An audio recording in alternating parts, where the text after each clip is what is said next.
Nerdrotic.com.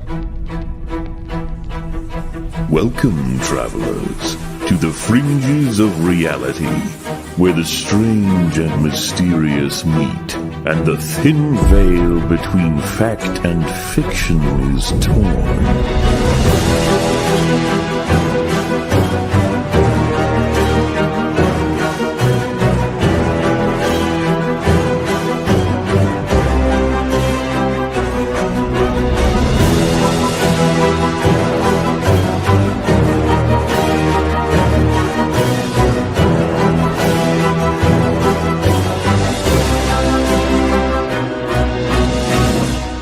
Welcome to the Forbidden Frontier.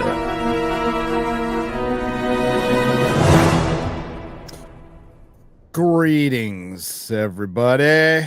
Welcome to the Forbidden Frontier. It's just gonna be me and Michael today, thanks to technical difficulties when all the party people up in Chicago might have partied a little too hard. So it happens to the best. It happens to the best of them. I I'm don't party still too hard anymore. here-ish. Oh, yay. Do with your Black So, Lives sort of. Matter thing going. What the hell? Sorry. I was just hanging out with Flawed, that's why. Oh, that's why. That's good. What's up, Flawed? Yeah. So, bad. Like, sorry, Michael, you came on a fucking terrible week. What a week. Yeah, just a horrible week. The days have been stretching into each other. I haven't really been in the mood to make a fucking video because I just don't feel like cracking on Hollywood just yet. That's about to change. But the last few days have just been watching this stuff and streaming. We did a huge show on Friday Night Tights and talked about it. Yeah. We can't really. It went well. It went well. I mean, it was just when something cultural that big happens, you can't not talk about it. Like, people still want to talk about it. It's absolutely dominating the news across all spheres, and it's not really political at all. And the aftermath is what's should be greatly concerning to people. But I'm almost grateful people are willing to look that retarded. And you know who your opponent is. And it sucks that we have opponents now because there's a baseline of common decency. Nobody's ever asked you to like Charlie Kirk or agree with what he says, but it might, just show that you're an adult, that you don't dance on somebody's graves, right? And that have just basic humanity. Yeah. You're right. Yeah, it's been really good for cleaning out my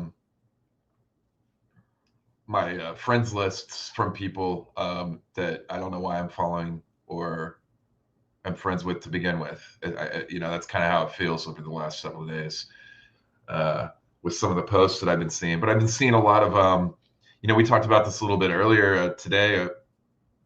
I've been seeing just a ton of positive things come out from the side from people who are sympathetic to what's going on and what this horrible thing that's happened really initiate change and action in people's lives. It's almost like a line was drawn. Yes. I mean, a line was fucking drawn. Let's just be, you know what I mean? Like, you're assassinating people publicly. So this is insane.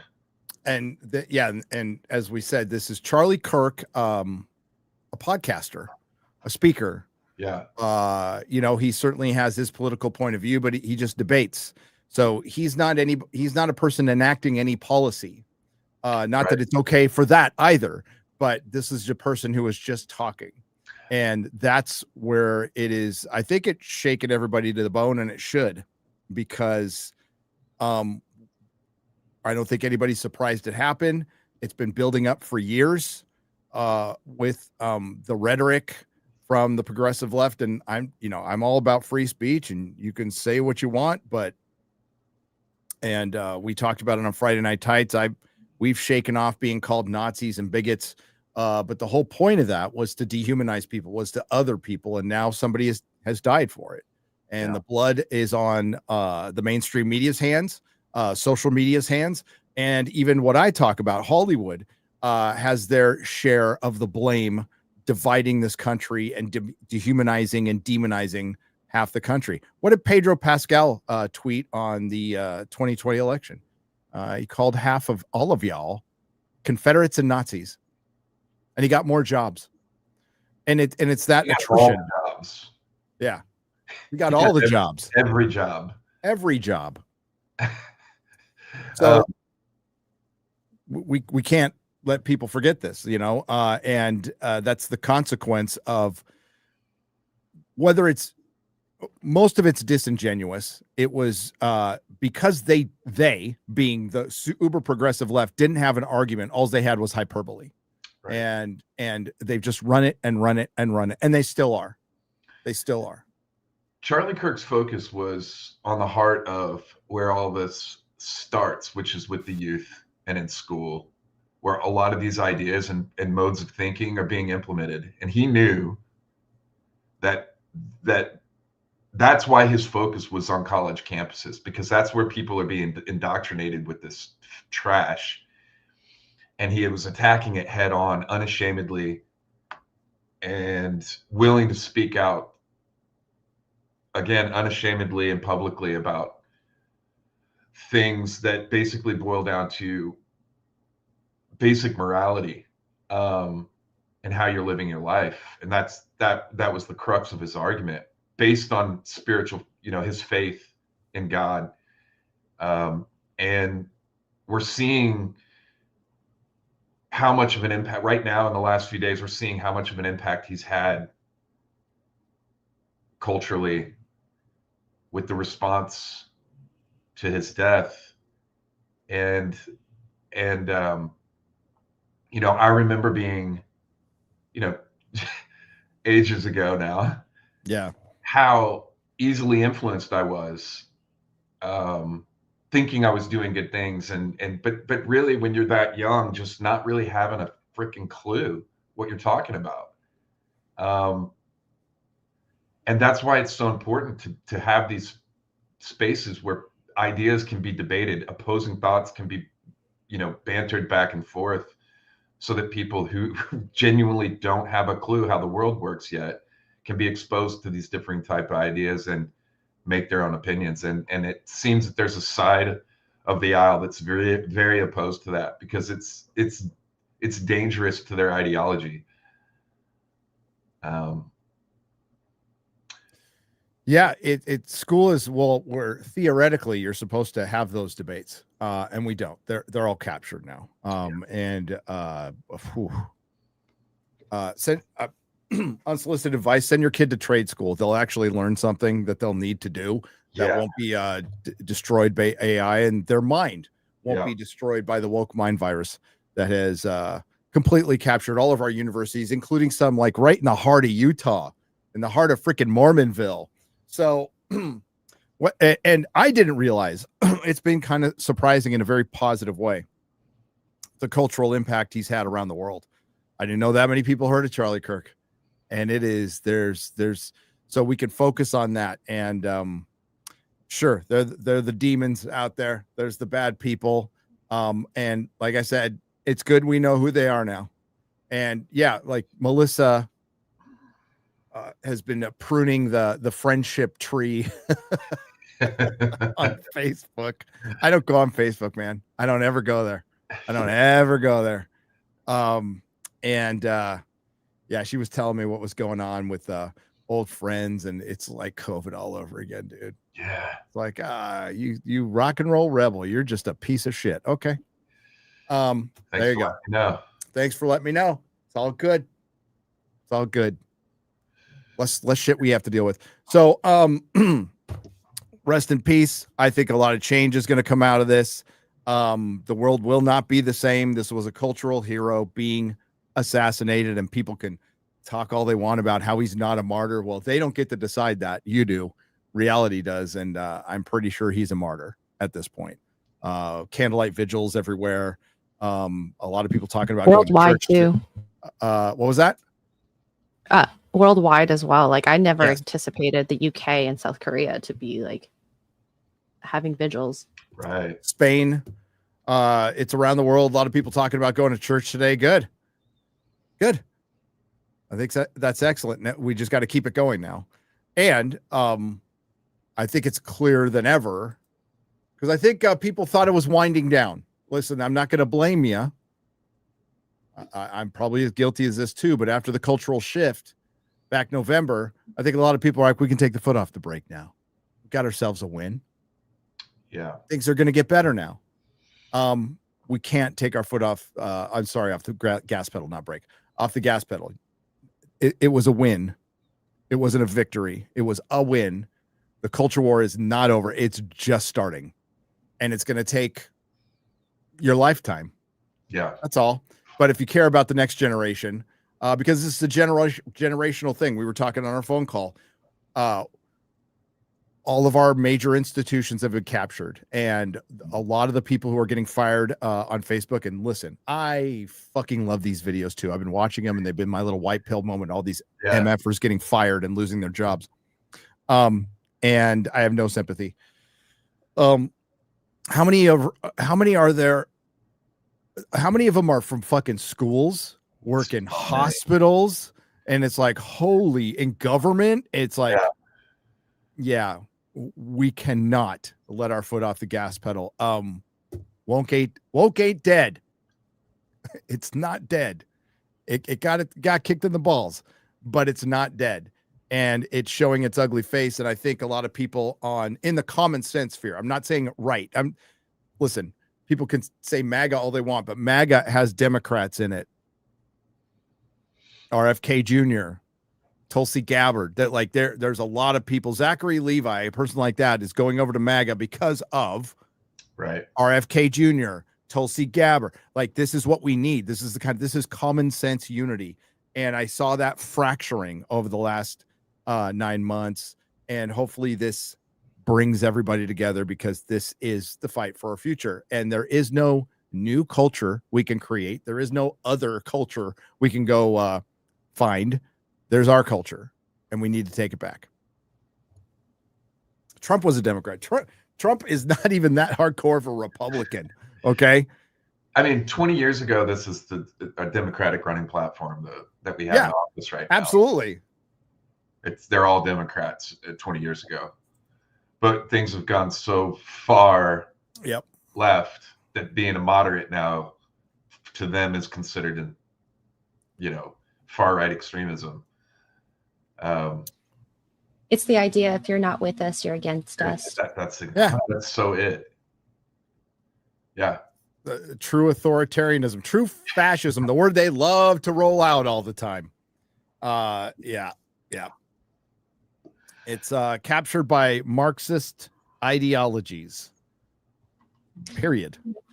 End of story. That's what it is. Before we continue, should we get to some business? Nah, I'm gonna skip it. Skip it. Okay. Skip it. When we talk about Charlie, we're not going to do business. We're not going to. That's fair. Business. Yeah.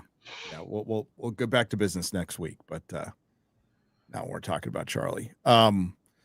It's been incredibly rough on a lot of people because it's the impact of Charlie. Beyond that, to state the obvious, it was an attack on everything we're about. On everything we're about. And it could be very demoralizing to see people celebrating that, but don't let them blackpill you. Just, listen to them, believe them, listen to every fucking word they say. Don't avoid it, but also notice that the vast majority of people don't feel this way. But also we have to know the reality. Like in our realm, I guarantee you people at Lucasfilm were celebrating. I guarantee it. Pick your favorite gaming company. They were celebrating. Pick your favorite studio or least favorite studio in Hollywood. A lot of people there were celebrating. I was talking to a studio board member today, and he told me they desperately want to change and they can't because they are captured. And he's all, I don't know how to fix it. And I'm like, not to tell a studio board member who makes a lot of money what to do, but I'm like, some problems can't be fixed. Some problems cannot be fixed. Not until you recognize it. And like, they know what they have to do and they can't. They have to fire 70% of their employees. and they can't. And they can't. So we'll see what happens on that front. But yeah, TMZ, fuck TMZ. Fuck TMZ. They're getting a taste of their own medicine this week. They did celebrate. Fuck them. And PBD has a pretty good video about it. And there's a young woman who broke down all the timelines that's going around Twitter.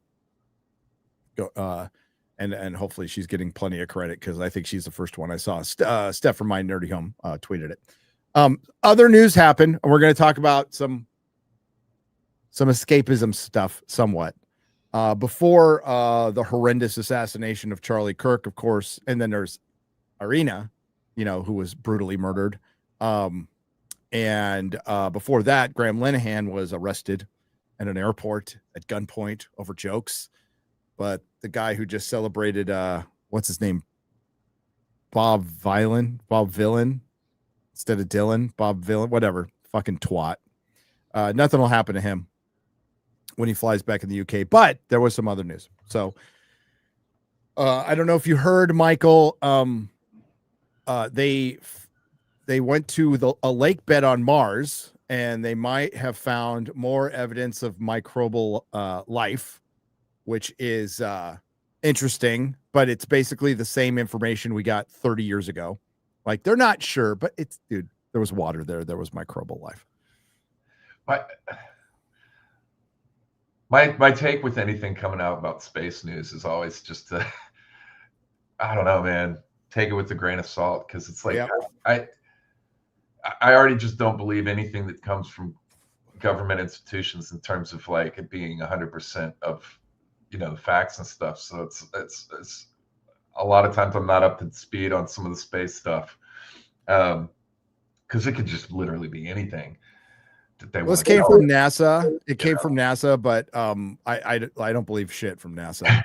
And I believe NASA already knows that there was life on Mars. So, and this microbial shit is just bullshit to distract. What's with the slow leak of information all the time? Just give it to us. At this point, no. I mean, we did the UFO leaks, right? I mean, they basically just admitted to UFOs a couple years ago, and nobody cared. It wasn't even a thing.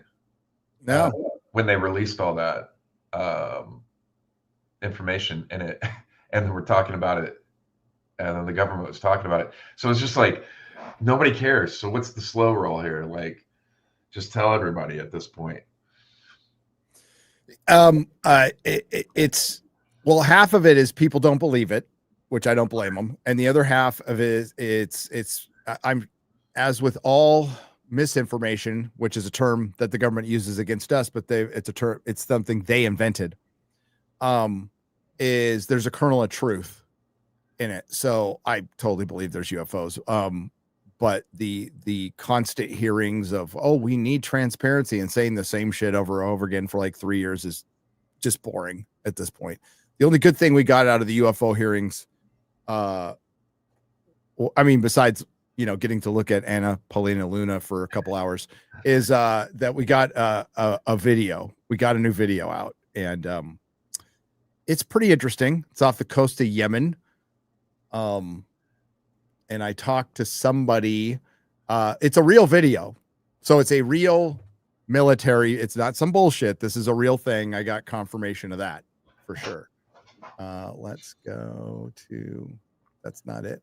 You got the video, X-Ray Girl? Is it somewhere around here? There we go. Yes. Oh, it'll be better if you stream it. I love how they always put music in the background. Is it going to be? Just mute it. It needs to be very dramatic. Here. All right, I got it all set up. My Superman cape was in the way.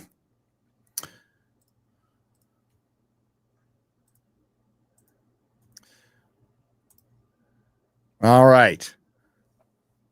It was hard to tell when we were watching it live. And they have a better copy than the one they gave us. But this is God, was it a Hellfire? I want to call it Hellfire. What was the name of the missile? It's a Hellfire missile. Hellfire yeah, it was a missile. Hellfire. Shot at a UFO off of Yemen. Okay, so the person I talked to, who may or may not be in the government or around the government said this is definitely off of Yemen. So the other military person I talked to said, that's crazy that we shot something off of Yemen. Like, there has to be some sort of threat. It has to be a real fucking good reason to fire something off of, off of Yemen, where we're really not supposed to be firing shit off. So here we go. To the UFO. We'll just keep the music in there. Adds to the ambiance. And you're going to see the Hellfire missile come from the top left-hand corner of the screen. Right there. Boom. So that's the part I was trying to figure out when we first saw it. It's like, okay, is that the missile? Is that the craft? What the fuck's going on? So we're going to go back. So if you can see my cursor right here, that's the missile that bounced off it. This is the craft that appears to be in 3 or 4 pieces.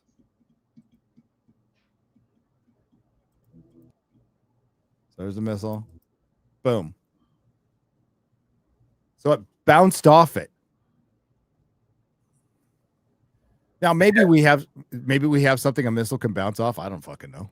I saw an interview and it was saying they've never seen a Hellfire missile do anything like that. Bounce off anything. Yeah.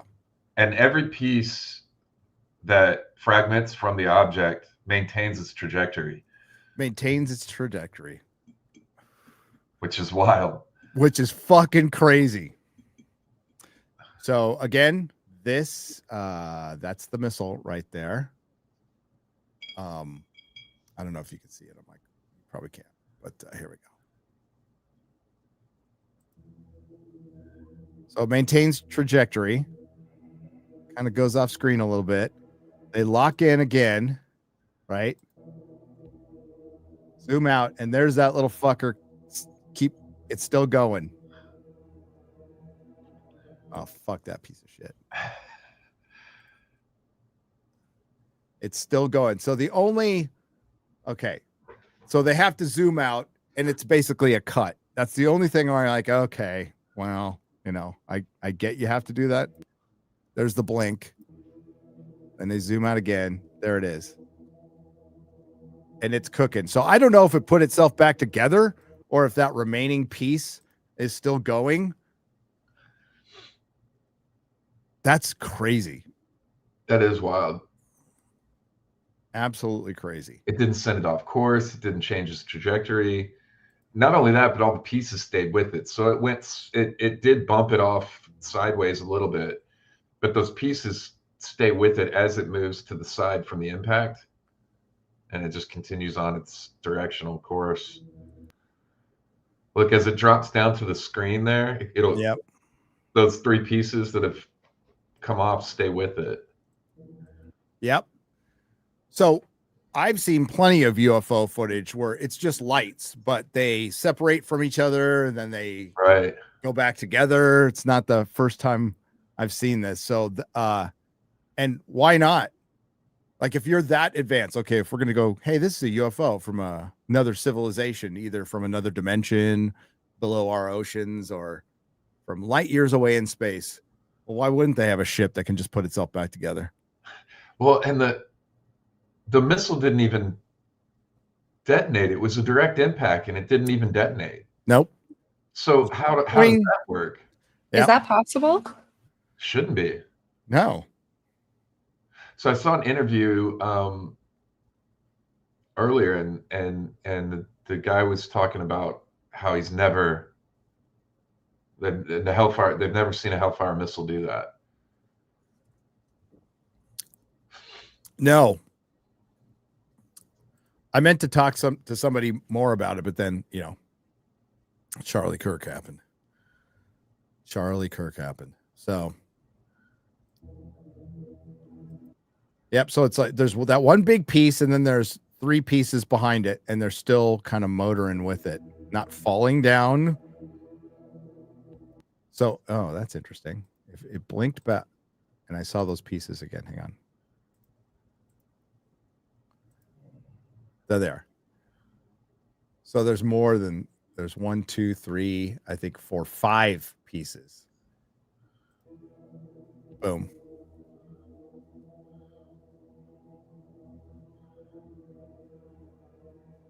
I'd like to get that high res version. Yeah, I would too. My drone shoots better than that. Yeah, it does. Do you guys want to see what a Hellfire can do? Yes. Yes.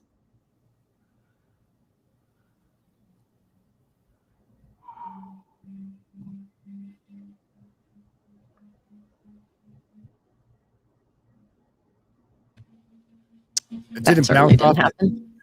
Nope. How much do those things cost each? It showed a price on that. Is that $1 million? That's pretty low for the government. If it's a government missile, it's $2 million. Yeah. Which means it costs $50,000 to build. Right? They say 100,000. No way. $50. $50 doesn't buy you shit with our tax money, chat. It doesn't buy us shit. So yeah, that's that would have been all the news all week if it wasn't for Charlie Kirk. So and that's pretty crazy video. The hearings we watched were pretty nothing. I think there was some decent witnesses. One guy said they asked each person, Michael, they're like, have you seen anything like this before? And they're like, no. And then one guy's like, I want to answer this in a skiff. So maybe he has. I don't know what that meant, but and a skiff? A skiff is when they're doing these hearings. I don't know what it fucking stands for. Chat can tell me. But it's basically like a private hearing. Yeah, so I'm gonna talk some. I can only talk to people with clearance. Yeah. Oh, that's some like Navy stuff, isn't it? I was Army, not Navy. There you go. I don't know all that mumbo jumbo.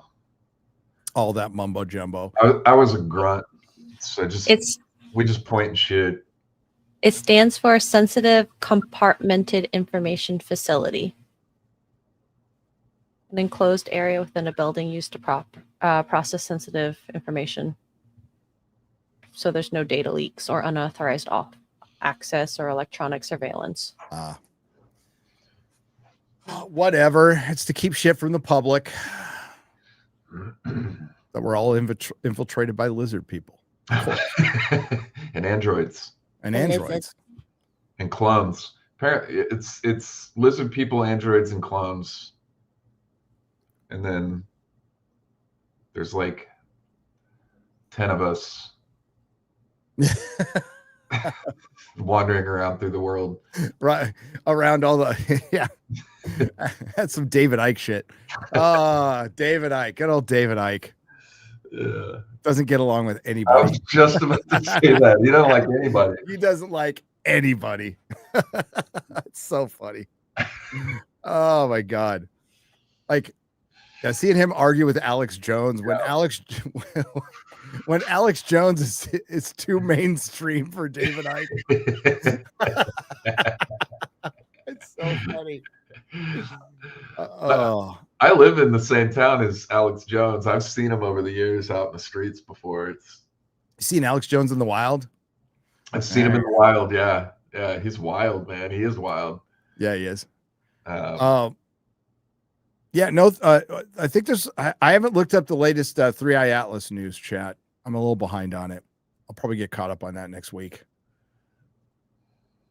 Alex is probably exactly, well, I'm guessing he's exactly how he is in real life than he is on I don't think there's any fakeness to him at all.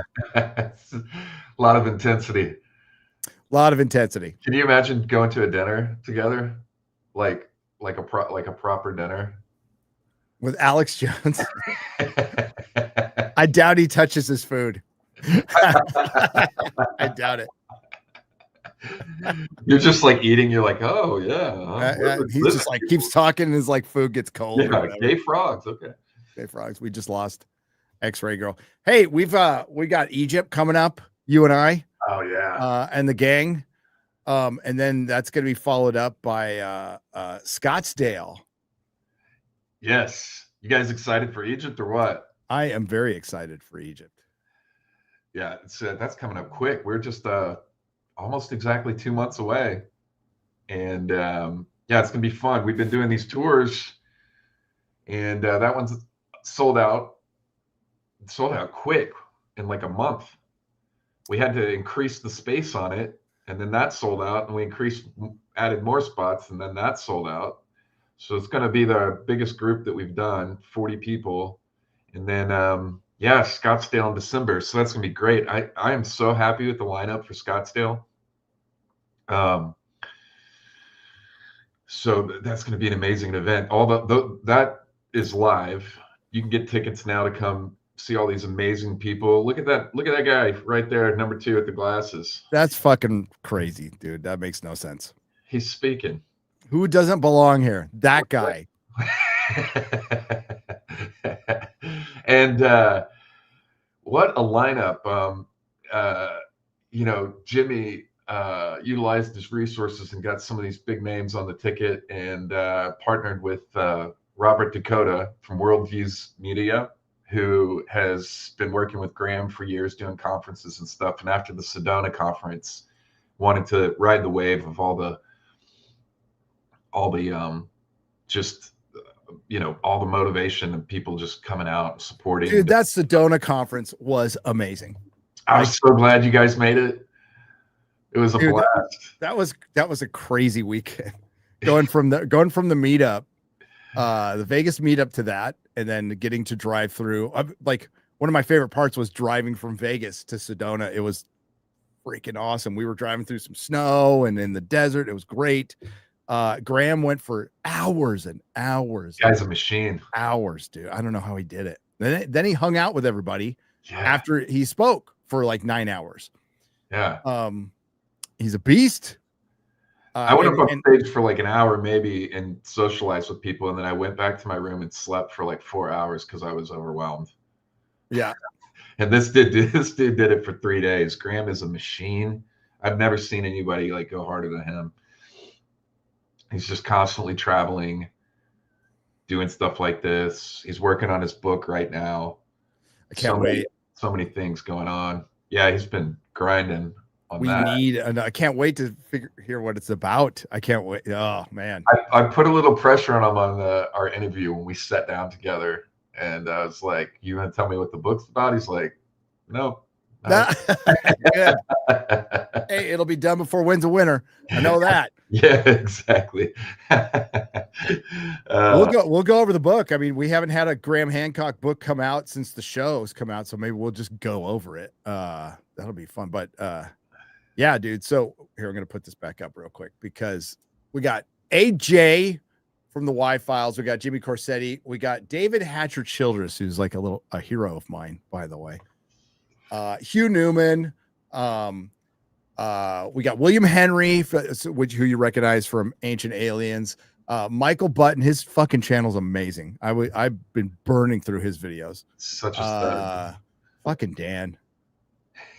We got Dan Richards. That's the only way to introduce Dan. Fucking Dan. Fucking Dan.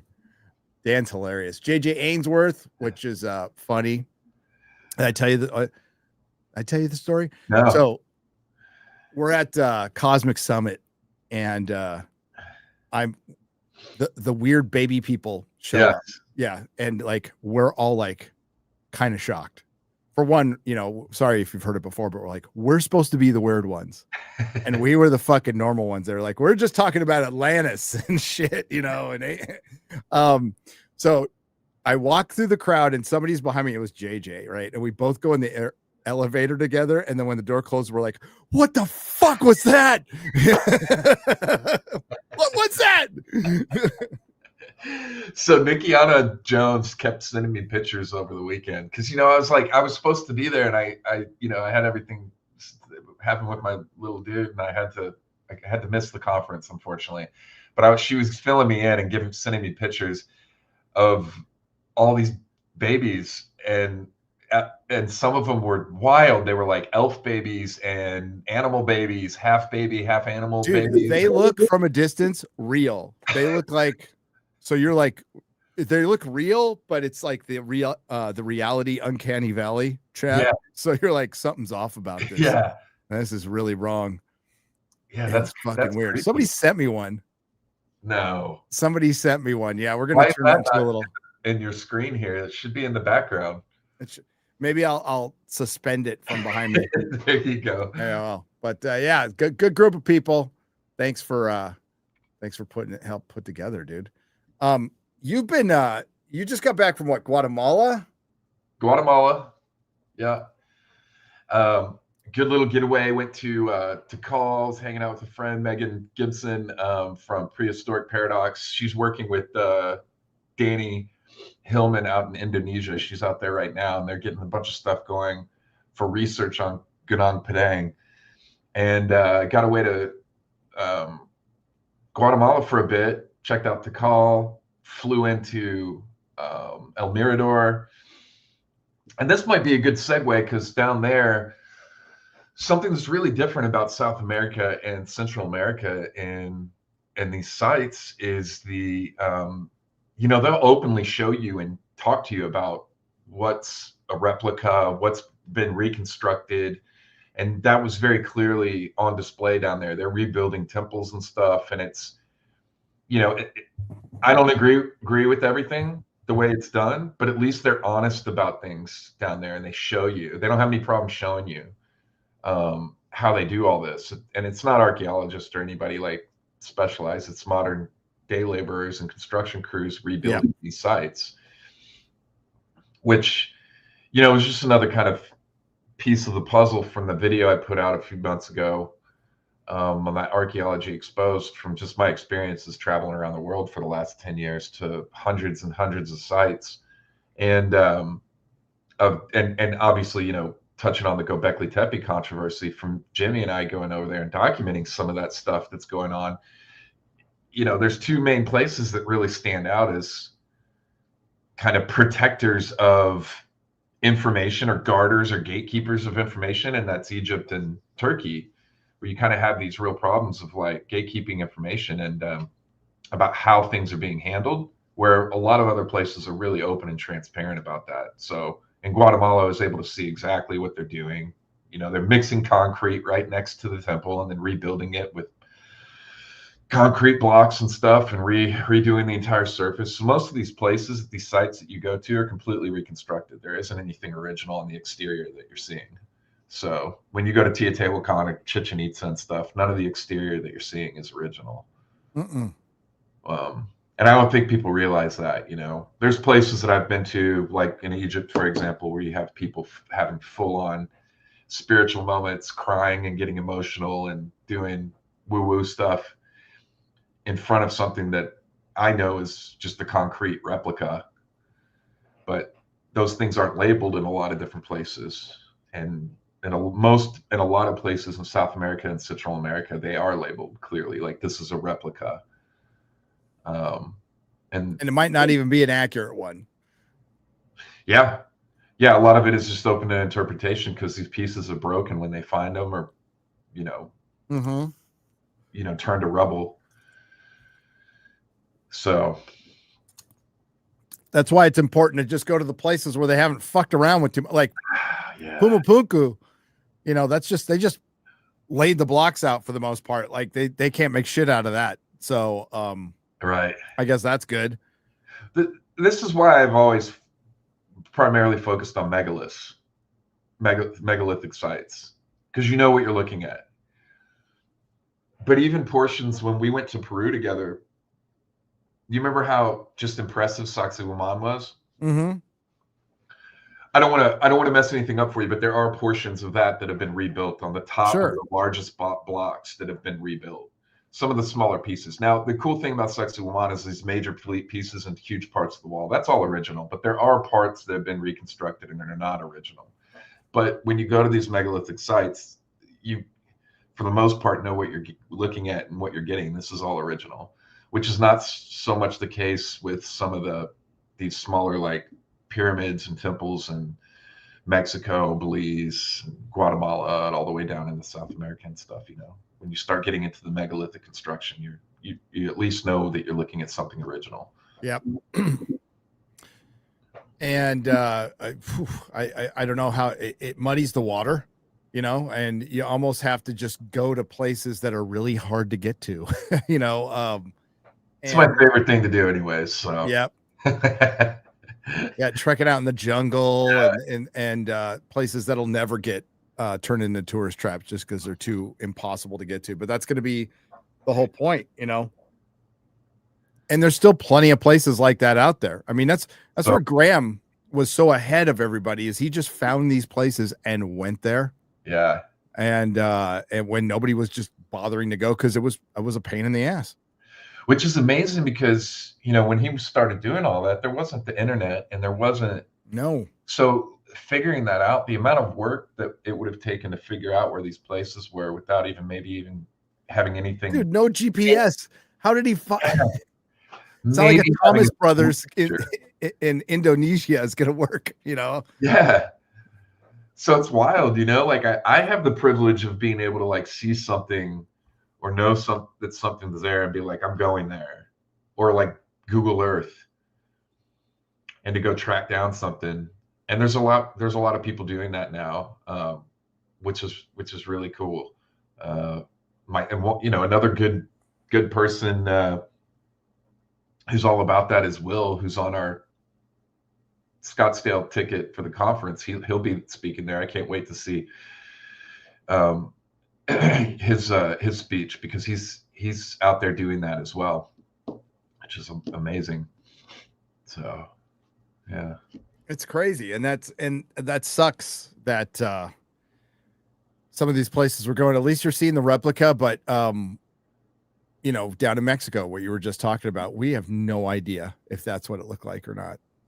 That was done a long time ago. There's fucking cement and shit. And I've known about like that pyramid, those two pyramids down there were just like, they probably didn't look like that. There's a very good chance they didn't look like that. Yeah. They might've been more impressive. We don't know. Yeah, and I think you know, something I've thought about a lot is the way these temples are reconstructed, that have like, you know, how do we know that they were step pyramids and not, they didn't have smooth faces like the pyramids in Egypt and stuff like that. They were found in such states of disrepair. But, you know, because in the pyramids in Egypt, they're stepped too when you remove for the most part, when you remove the outer facing, that underneath it, you know, it's stepped up in layers. So yeah, we have no idea. But then they cover it with, you know, the concrete and rebuild it. And that's, you know, that video that I put out, that's the main thing, is just kind of pointing out the level of influence the money has for tourism over these sites, and the control over these sites and how they're handled, rebuilt, and taken care of. And I think, you know, there's been this war for the last year between the ancient history groups and archaeologists of, you know, that Jimmy's been leading the charge on effectively as well. There's been this kind of war of pointing the finger at archaeologists, but the more that I've dug into this, I think it's giving too much credit to archaeologists to say that they're in positions to even be making these decisions. I don't even think that they are. I think it's these massive international companies that gain control of the site through funding that end up dictating how the sites are developed and controlled and what's done there. They have the ultimate say of what, you know, how a site's going to be handled and restored, and then how it's going to be developed for tourism. Yeah, I think that's the way it's always been. I think I'll say a lot of us, just as in a general form of us, just assumed that archaeology was the authoritative voice. Correct. and it was based on their degree and having the backing of a state and grants. And I think that is the illusion of power. I think what we're finding out now is most of them are full of shit. Not all, Right. not all. There's a lot of them out there who are passionate about this and but they haven't done a good enough job selling themselves as the authoritative source. Basically, it's a fucking. Somebody equated archaeology, and this offends the hell out of archaeologists, as being basically like an art history major. You know, there's a lot of interpretation. There's a lot of subjective interpretation, which is fine. We need that. But they're not going out in the field a lot. And it's not all their fault, right? There's a lot of ones who would love to go out in the field more, but they just don't have the money. So what drives that is the corporations and whoever gives a grant, and that grant has to come from a certain narrative. And even if the archaeologist doesn't believe in that narrative, and some of them don't, some of them like, hey, I have to go along with this because that's where the money's coming from. Well, that's not fucking science at all. There is so much mystery out there. And I'm sure if they had a limitless funding, there'd be more underwater archaeology and but that's not going to come from universities now. It's going to come from private people. Yeah. And that means they need a return on their investment. Yep. And you know, Turkey's just a great example because it's been so much under the spotlight. You know, you've got the Doges Group, which is an international corporation that specializes in handling sites like this, and among other things that they do. You know, the dozens and dozens of other businesses that they're involved in. So, you know, they make an investment like with Turkey. They invested, I could be wrong here because it's been a minute since I put that video out, $12 million, $15 million, something like that into the Göbekli Tepe site, which was secured a contract with the Turkish government for 20 years to manage the site. So they're not just giving that money away. That's an investment into developing the site, which they have the rights to do now to realize a return on their investment. And you know, heritage tourism, which is what this is, which is history tourism or ancient site tourism around the world, somewhere around 500-600,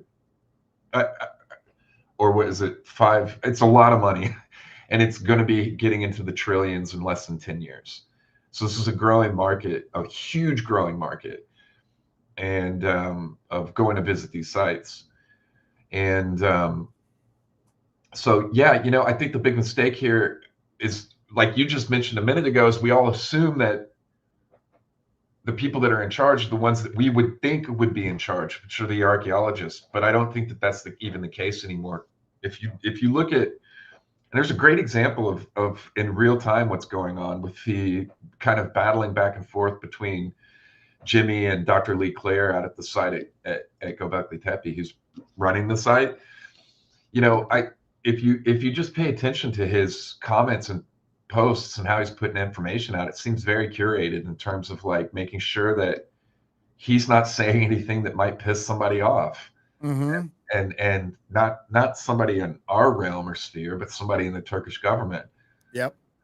And protecting those interests. Because look, I was out there just a handful of months ago, and they're developing a major tourism center basically at the front of the Göbekli Tepe complex. It's a massive hotel.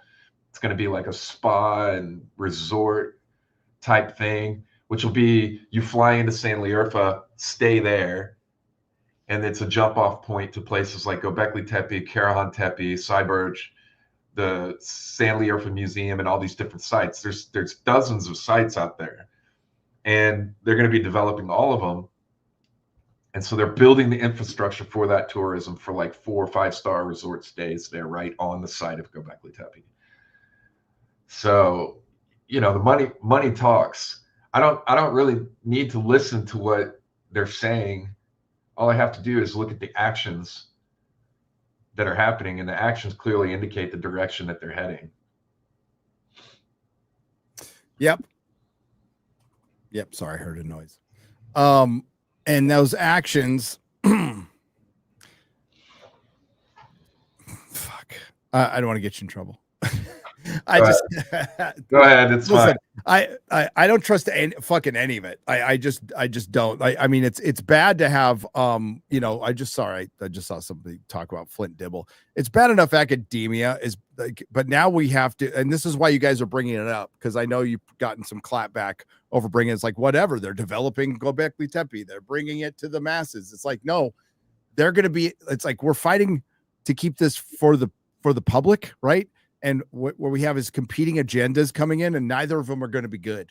Neither of them. We have one literally destroying the site.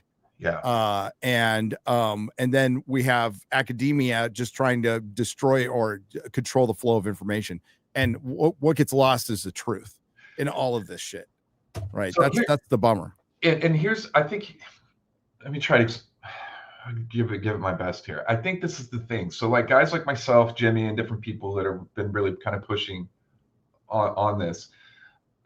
I think where a lot of people are misunderstanding us is we're not saying there shouldn't be tourism. We understand that tourism is a part of like these ancient sites, and it's there's going to be a mix, right? But the overlap is started going towards, in terms of importance, it started going towards making money as a priority over our history and finding our sites. Now, when you have sites, especially because Göbekli Tepe keeps being just the perfect example, when you have sites that aren't being excavated, and on average worldwide, most ancient sites are only excavated maybe up to 20%.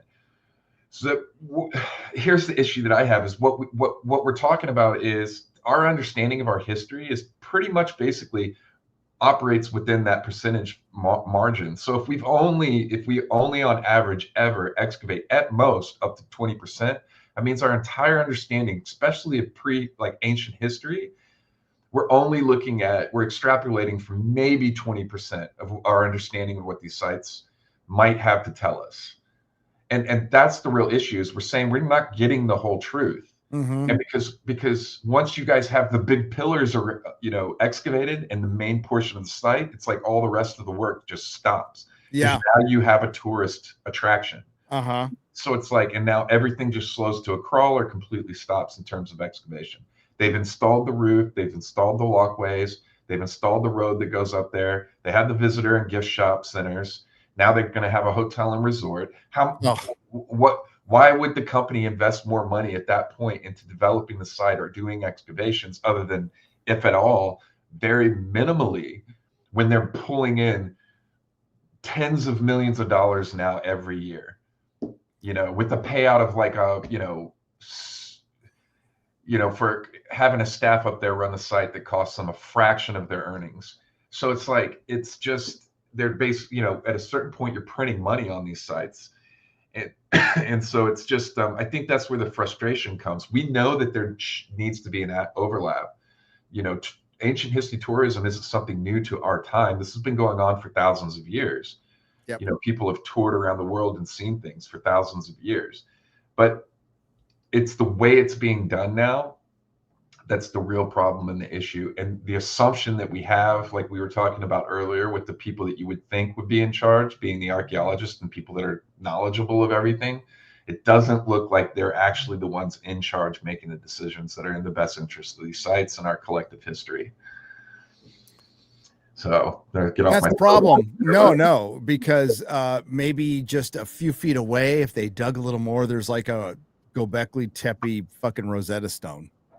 And we have archaeologists saying asinine things like, what else would we discover there? It's like, you still have like over 100 pillars that could be excavated, and they're like, we've learned all that we can learn already. Literally saying this on the internet. Wow. Just outright. Okay, you've learned everything you can learn already. Who built them? Why? If you haven't answered those questions definitively, then you haven't learned shit. Yeah. That sounds like the academic mentality. Really. We've got it figured out. We're the smart ones. We're the experts. Okay, guys. Okay, you little plebs. We got our piece of paper. Yeah, I think it's the arrogance with which they make these responses to, it's yeah. It really ruffles feathers and causes this push back and forth, which Yeah, I found myself smack dab in the middle of over the last year. Yeah, that was crazy. Are you allowed to go to Turkey? I don't know. I had to cancel my tour over there. It was a tour we were going to do. Yep. And yeah, it got so big and hot that it just felt like it wasn't a safe move to risk, tour attendees money and stuff and show up somewhere and just because it's me there, be denied entry to somewhere like Göbekli Tepe or even be denied entry to the country or something. I don't think I've ever worried about being like arrested or being banned from the country, but I might not be allowed on site. I don't know. I tend to think probably not. This is, that echo chamber on Twitter can be can make it seem like things are a certain way when they're really not. Oh yeah. But I don't know. And but people had money involved, customers, and so it just felt like the right thing to do was cancel that trip. Yeah. So Well, maybe you'll find out someday. Maybe you'll find out. they could be really making this something that was engaging for people. Peru is doing an amazing job of that right now, allowing people access to their work, what they're doing on site. They're digging down at the foot of Sacsayhuaman, and they're letting people go out there and look at what they're doing, take pictures and video, and talking to people and sharing things online. And people feel like they know what's going on and they're involved. They could be doing that. They could be engaging with the public, even the people that are criticizing them. They could be engaging with them and offering them to come out and participate in viewing things and seeing things. People would like to see how they're working, what they're doing. So there's a huge difference right now in what they're doing, how they're handling all that at Göbekli Tepe in Turkey versus Peru. It's night and day. Oh, absolutely. That little spot that they're digging in front of the wall at Sacsayhuaman is just it's nothing. It's a tiny little spot, and it's surprising. It's shocking they haven't done it before. Right. And now we get to see how far, because when we were there, it's like, well, it's obvious that the wall goes down into the ground. So they must have either buried it up as some sort of foundation or that sediment that's built up. Let's find out. Just one little 6x6 square hole. Is it going to hurt anything at this point? And I think it's fascinating. And then when you see like it goes down and some of the rock is rough. So we don't know if that was polished before, destroyed, or they just didn't bother polishing it because it's underground. Yeah. All we find out is the truth at that point. And when we went to Machu Picchu, they were digging something, but they covered that up.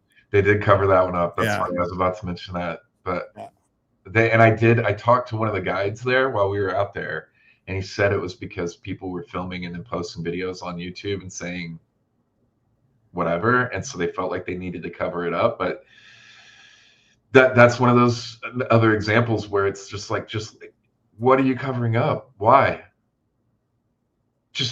Maybe their thing was to protect it from the rain. And maybe if they're digging a trench there, like I'll give them the benefit of the doubt on that one, since they are doing the work on that Sacsayhuaman and letting the public see everything out there and stuff, and in Cusco.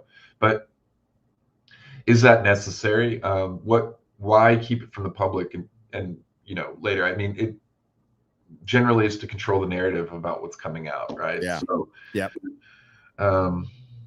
so that they're the first ones to release information or pictures or different things. But I don't know. You could really be riding the wave of interest in real time if you just allow access for people to things. You would get more funding. More interest, more eyes makes more funding. Yeah. We might make it group funding where people, people donate $5-10 here or whatever there, blah, blah, blah. And then you just put a camera on it that's running a live feed for 24/7. People would literally pay for that to be able to like tune into that. Yep. See what's going on especially while they're working on it. I mean, people pay to watch eagle nests Yes, they do. So my theory is a lot of, not all, we'll say some academics don't want a light shined on their work, don't want to see what they do in their classroom, or they might not like the criticism they get. They like being in their little bubbles, right? And they don't like being challenged a lot. And they would be challenged. The more public their stuff was out there, they'd be challenged. Sophie, remember Sophie? Hey, yeah. Said, Mike, when are you returning to Peru? Hail familia. Sophie, hello. She sends me funny memes a lot. Sometimes she's great grabbing some good memes and stuff, sending them my way sometimes. I might be getting down there in December. I've been looking at coming down in December for Christmas. That's a possibility. Nothing's in stone right now, but if I do, we got to get some more ramen for sure, Sophie. Yeah, as long as it's not that guinea pig shit. Whatever. That stuff is good, okay? No, it's not. No, it's not. Rubate for $5 says, I watched Dibble immediately make disgusting posts. Did he make posts about Charlie Kirk? I wouldn't be surprised. I couldn't believe even he would go so low. He's pretty low. That guy's a professor, right? He teaches kids in a school. I can't believe the way that some of these guys engage online. These degreed Arcos, it blows my mind the way that they engage with people online. Yeah. It seems like they're ignorant. Yeah. To the world. Fucking academics. Not my favorite people. Aaron Pipes for $10 says, not all trans, just the ones posting shit. Most trans just want to live their lives quietly, and many are politically conservative. Yeah, I've seen some, and that's really not the people we have a problem with. And it's not just trans people talking shit about Charlie Kirk. If you're an adult, whatever the fuck you want to do.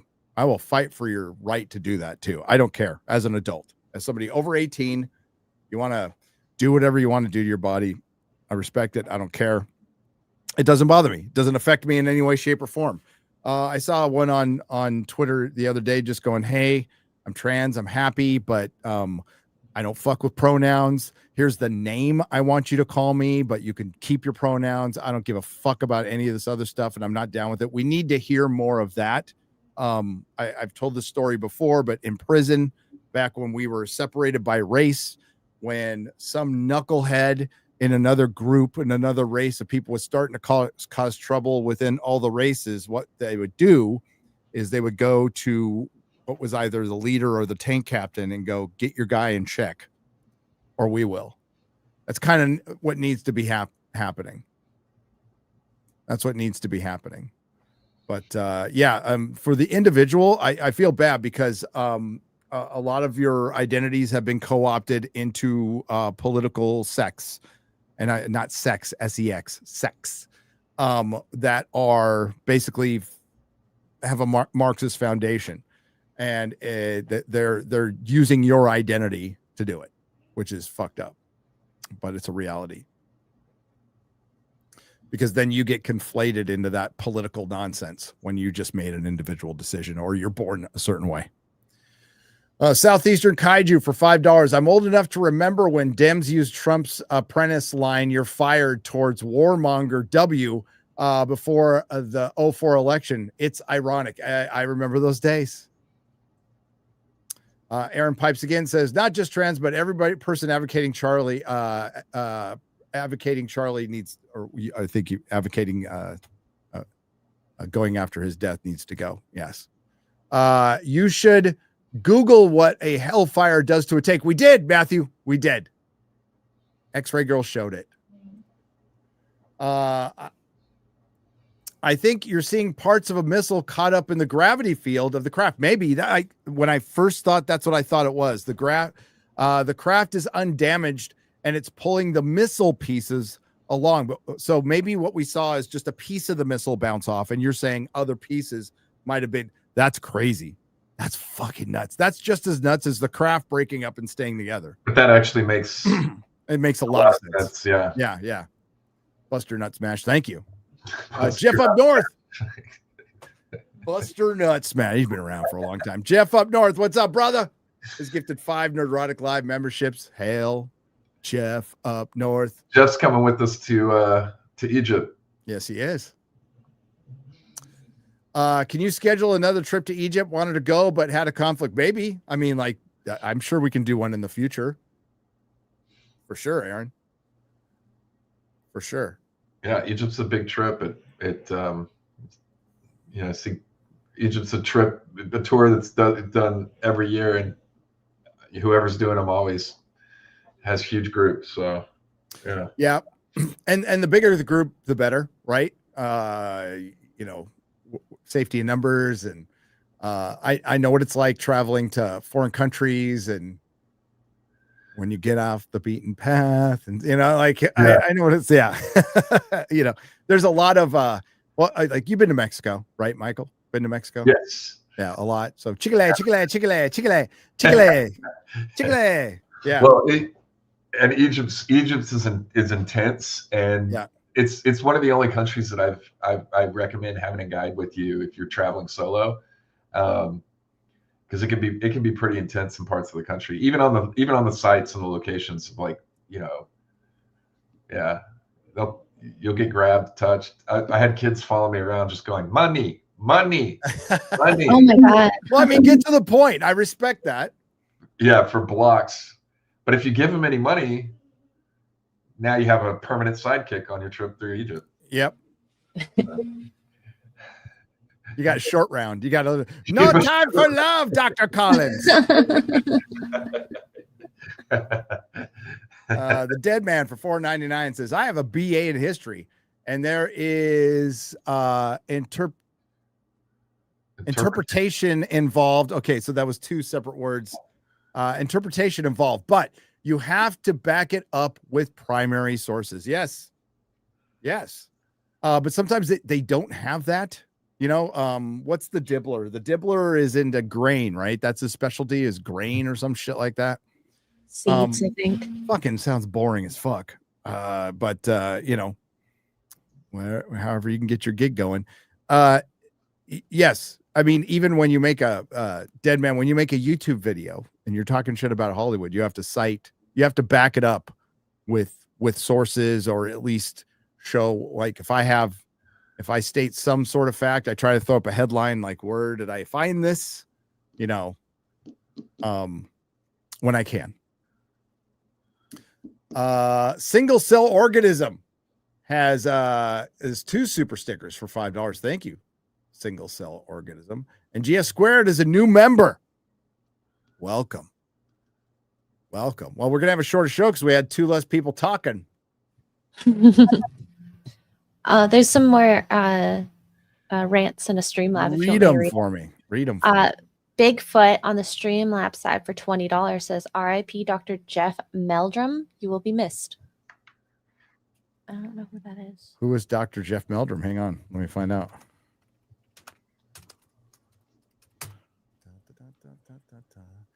Jeff Meldrum, American anthropologist, beloved ISU professor, and renowned Bigfoot expert, dies at 65. Oh, rest in peace. Oh, that's so young still. Oh my gosh. Rest in peace. Yeah. Rest in peace. We have I've seen him before. Oh yeah? Yeah. Okay, go on. And Gilga won for $5 says, after going and getting a master's, I learned academics are so smart they have unlearned how to ask questions. The biggest lessons I learned is that I really know nothing, so I must always question. And questioning things is a good thing, I think. That's where we get our curiosities from. That's kind of a mantra of my generation, was question everything. Mm-hmm. And I mean, with COVID and what happened, I feel like I question everything more so now. So your generation, the boomer generation, is like, you guys had some good mantras back then in the, what was that, like the 40s and 50s? back in the 1800s. Survive until 25 meant survive until you're 25. Oh my gosh. And then I don't know if I just missed you saying these, but Guy Vermectin for 10 says, in their world, words are violence and silence is violence. The foundation of our world is violence. I don't think we read that one. Well, so I mean, the left has been pretty violent. Well, pretty, I was pretty even unhinged. Talking today about like the reaction from George Floyd and all the rioting that happened afterwards. And I mean, with Charlie Kirk, they've been like peaceful vigils. So it's very different. Did you see this crazy shit from Panama? I don't know if I believe it or not. What's going on in Panama? So it's going around Twitter. It's probably bullshit. All right. I want to make it very clear. Most UFO stuff is bullshit. But some guy found, the chat will know what I'm talking about. Some guy found a meteor, like landed. Oh yeah, I see. Yeah, and there's some like growth thing coming out. Yeah. No idea what it is. No idea. Like that thing from that movie with Ryan Reynolds and Jake Gyllenhaal in space. Oh yeah. The Not Alien movie, was that the one that? Yeah, I forgot the name of it now.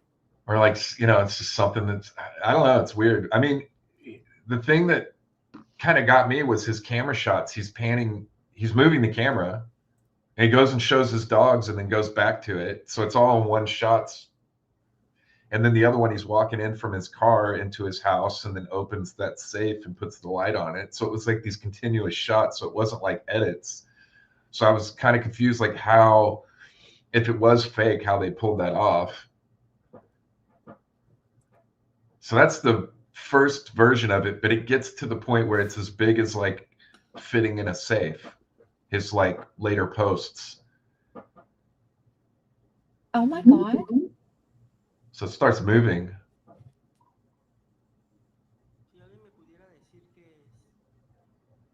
Yeah, I this is the kind of thing, if this was really an alien, like coming out of a fucking egg or something like that, where are the men in black when you need them? Like, what the hell?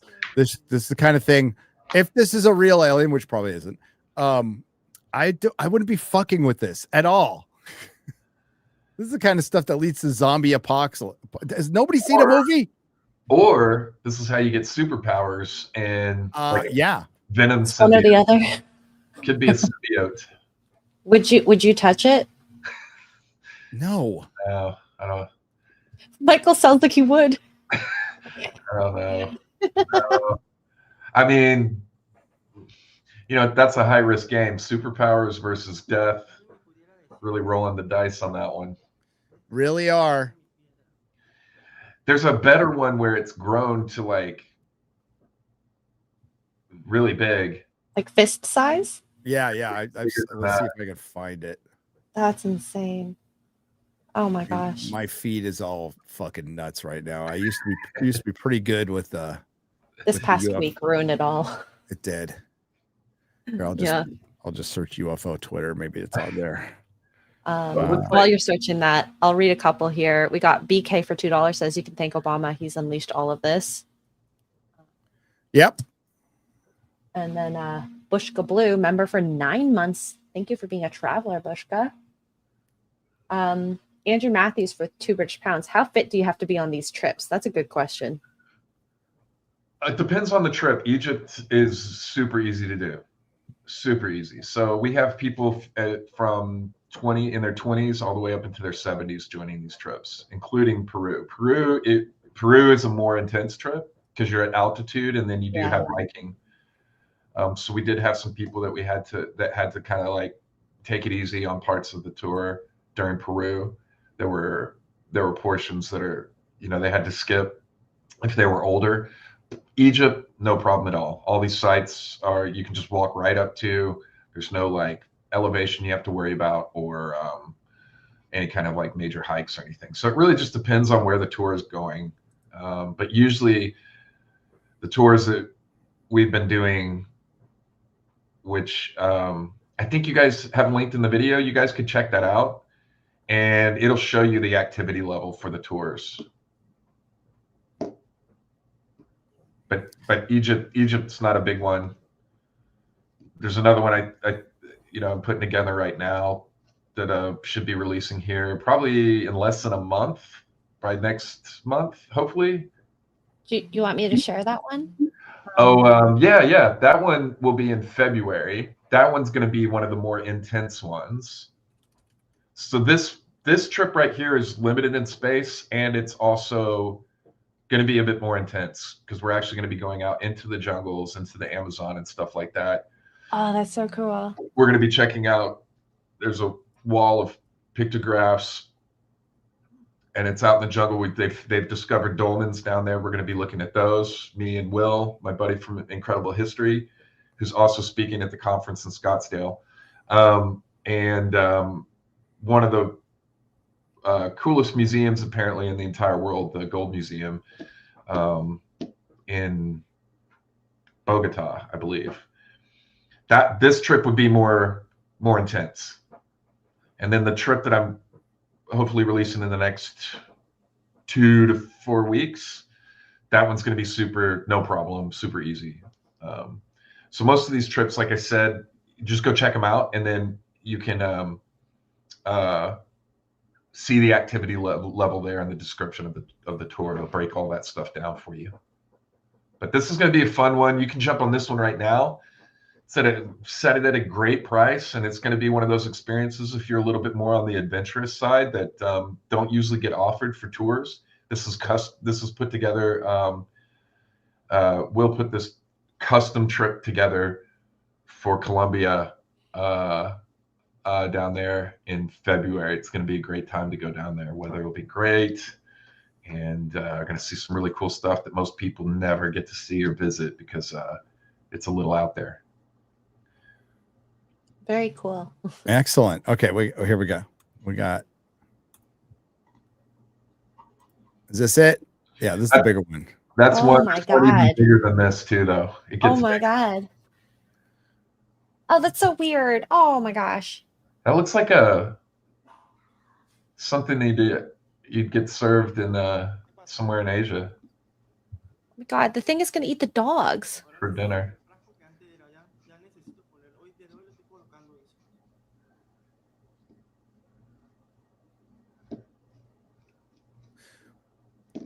So Wow. what I mean, like scientifically, what could that be? Is that like some kind of cocoon for some fucking bugs or something like that? I don't know. Crazy. That's Mauler. Yeah, it's Mauler. His spawn. Don't feed it after midnight. Yeah, like what the fuck is that, dude? Dude, you got to find the next one. There's a bigger one. I'm gonna look. Oh, that is insane. Oh my gosh. I don't want to see that thing ever. Schick for $1.99 says Megatron. Thank you, Schick. And Jose Taco for $2 says, will Mike be at the SpaceCon meetup? Are you going to SpaceCon? Oh, Gary's going. Where's SpaceCon? It's in San Antonio. Oh, I'd love to go. Yeah. That's like an hour. That's an hour drive. Mm-hmm. I don't see a bigger one. We're just gonna have to deal with that one. Will there be a meetup? I don't know. I don't know if there's going to be a meetup. We'll be at the con for sure. Yeah. We are Venom. And then Eric K for $5 says, so you're saying Gary got a signed copy of Captain Caveman comic from Captain Caveman himself? Yes, when comics were written on cave walls, Eric. Actually, Gary is the one that drew all those pictographs in Colombia, right? Remember in History of the World Part 1, the first critic, and it's a caveman painting on the wall, and the guy walks up, another guy walks up, I think it was Sid Caesar, and just fucking pisses on his art. Like takes a piss on his art. The world's first critic. Oh, that's funny. And we have Zorbu here on the Streamlabs side for $20 says, you dickheads shot our pizza delivery orb over the Red Sea. This angers us Earthlings. Therefore, we will probe quarter Earthling with a Hellfire probe. It's where we heat up a probe with a Bic lighter. Hashtag ouchie. Ow. That sounds horrible. No, thank you. Well, you got a 2-for-1 special with Garrett and Adam and where they are right now. Go get them. Oh my gosh. Did you do the Megatron? Megatron. Yes. Megatron. Are we all caught up? We are all caught up. All right. I was going to go check in on the Emmys. See if any. Oh, that's tonight? Yeah. Well, I'm just curious to see if the actors will keep their mouths shut. I imagine they will. Be very ill-advised to say something stupid. But we'll see. I'm sure they got told by the Emmys. They can't be able to help themselves. They can't. What do you got coming up, Michael? I got some videos coming out. I'm working on. I'm trying really hard. It's been a minute. We got the conferences. We're doing 3 conferences. The next one's first one's in Scottsdale in December. We got one in Sedona next year, and then we got our big one. Venues booked. Moody Theater at ACL Live in Austin, Texas. 2026 in October. It's a huge venue. We hope to have that launched and tickets available for purchase by December before Scottsdale goes live or right around there. That's going to be a massive, massive event. I don't know if anybody's ever done a venue that big, but you guys have been to the Moody Theater, right? Yep. It's amazing. Yep. And so looking forward to that. I got the tours launching got the Columbia tour, another tour launching in the next month, hopefully. And got a book release coming out. First book. I'm joining the club with you there, brother. Right on. What is that? Any idea? It's going to print. It's the publisher's finishing up the cover right now, so everything's basically done. Awesome. And so hopefully that'll come out in the next month or 2, definitely before the end of the year. So brilliant. Yeah, tons of stuff. Now I just need to put a video out, and we're going starting a live stream. Myself and Cahill Smith and my editor Sammy will be starting a weekly live stream at the beginning of October. Good. Date and time of the week yet? We'll be doing Tuesdays. The first Tuesday in October will be our first live stream at 7 p.m. Central Standard Time, and then every week after on Tuesdays. That's cool. Yeah. So wait. That way I can keep some content coming out because I'm falling behind on the videos. You're so busy. What's that? Oh, she said you're busy, and I was about to say it's probably a good time to just not even bother putting out content till YouTube figures out what the fuck's going on right now. Yeah. Whatever's going on with YouTube, they need to patch that shit because don't put out like the thing you've put in the most work to right about now. You'd be like, fuck. Like what? Yeah. But you can go check some of the stuff that we talked about. You know, I've been traveling the world for the last 10 years to hundreds and hundreds of sites all over the world, documenting little known sites, far out places, and major sites too. And the video that I have out now featured on my channel is it's a culmination of all of those trips and some of the things I've learned over the last 10 years when it comes to how these sites are handled and reconstructed based around some of the stuff that we talked about tonight. And so it shows clear examples of how these sites, and I didn't start this to be the guy that kind of exposed some of this, but it just ended up that way because I've been to so many places. And unfortunately, it's kind of a bummer video, but it's definitely a peek behind the curtain about how some of this stuff is handled and what I've seen over the last decade of traveling around the world and visiting these sites. And so I think it's an important watch. But that's featured on my homepage right now as the main video. Groovy. Excellent. What do you got coming up, X-Ray Girl? I have a blanket on eBay right now that I crocheted, handmade, and I love doing this sort of stuff. And so it'll be ending tomorrow, 3 p.m. Central, if you do want to check that out. very excited. And I'll still be traveling, so I will have a pause on my own personal stuff, but I'll still be there for, of course, all of Gary's stuff. We do have some more super chats here. Do you want to read it or shall I? You read it. Go ahead. Trish Page for $10 says, had a blast hanging out with X-Ray Girl and Quarter and a lot of fans last night at Adam's gig. Adam was also an amazing songwriter, and his mom is his biggest fan. R.I.P. Charlie Kirk. It broke my heart. No BP. Love Trish. It was fun. It was fun hanging out with her. Hey, Trish. Mm-hmm. Little Jim's Halo for 2 says Irina's killer got 60 days in the loony bin, which is fucking disgusting. Devastating. Oh. It's gonna Ancient be probably Sieves, Old Gauze, New Discoveries, UAP, UFO. Catholic Church will be revealing Unite Us as One to prepare mankind for the reveal that we are living with an alien civilization around us. I believe that. Some alien us, something like that. Hey, Gary, The Witcher season 4 looks like shit. I know. It drops October 30th. Can't wait for you to roast it. R.I.P. Charlie Kirk. I will be roasting it. I was thinking about roasting the trailer, but there's not enough really there. But read the comments on the trailer. It's pretty funny. It's getting ratioed. Is it already? Did it come out today? It came out they dropped it in the middle of the fucking night. Really? Yeah. Because they knew the writing on the wall. They knew. So they picked a crazy weekend to drop it, and they dropped it like late at night. I think it was like 9 or 10. It dropped.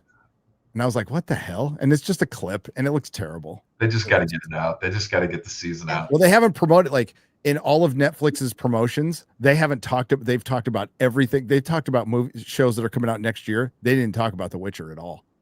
Like at all until now. So they know. Yeah, clearly. It's bad. It's bad.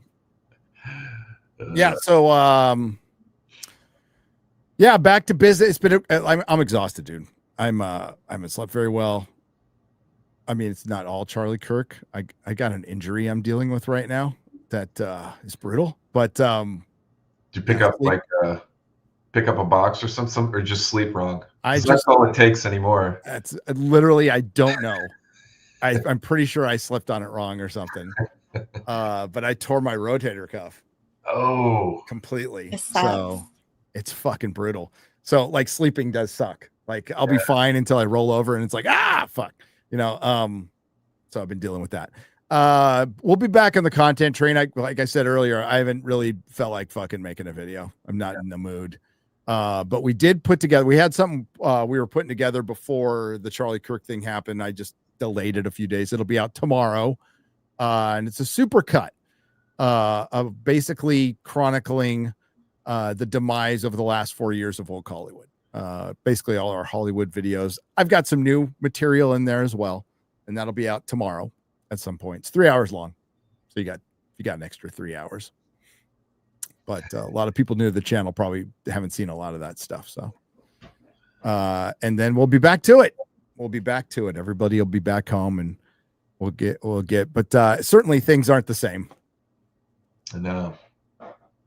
Certainly things aren't the same, are they? But, like I said earlier, culture war ain't over, folks. Oh, no. Culture war is not over. I think it's just getting going. I think it's just getting going. So thanks, Michael, for joining us tonight. Yeah. Go get Catch up.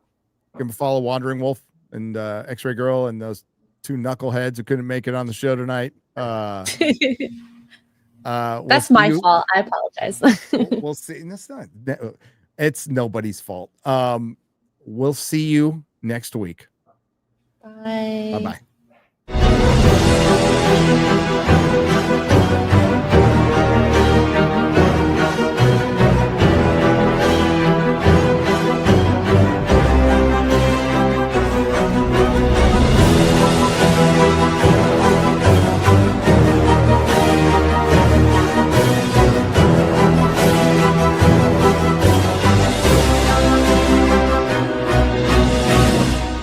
Welcome to the Forbidden Frontier.